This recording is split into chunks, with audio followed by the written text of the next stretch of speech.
had our kids quite young, so we would take the kids out, just take them out generally to the park and things. But as my conditions worsened, those kind of things declined, and until it came to a time when we couldn't really take them out. A bad day is when you really can't do much.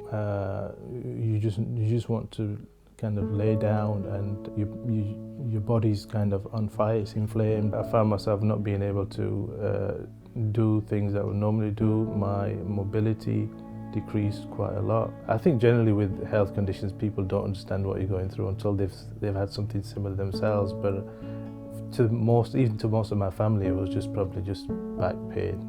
I realised also that I'd lost the career that I wanted to go into.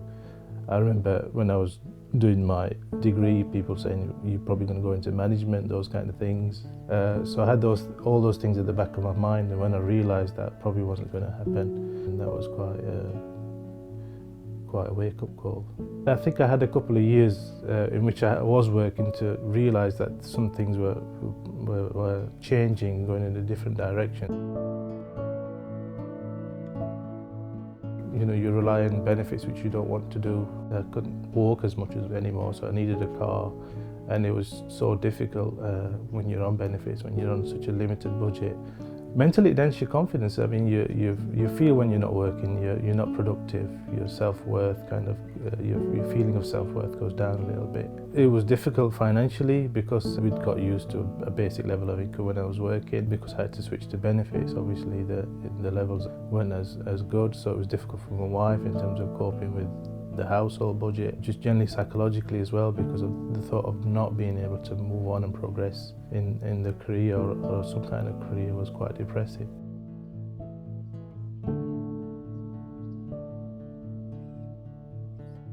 Switched doctors, and I had a doctor who had axial SPA, and he recognised my symptoms virtually straight away, referred me to a rheumatologist. Axial SPA is a condition that mainly affects the spine, so it's kind of an arthritis of the spine, and what happens over time, your spine kind of starts fusing, and the pain is associated with that. Benefits became a lot easier, especially benefits like PIP. Once I had a diagnosis. My life is substantially better now, so much better that I'm even contemplating going back to work. I'm doing some voluntary work, and hoping to get back into paid work at some point.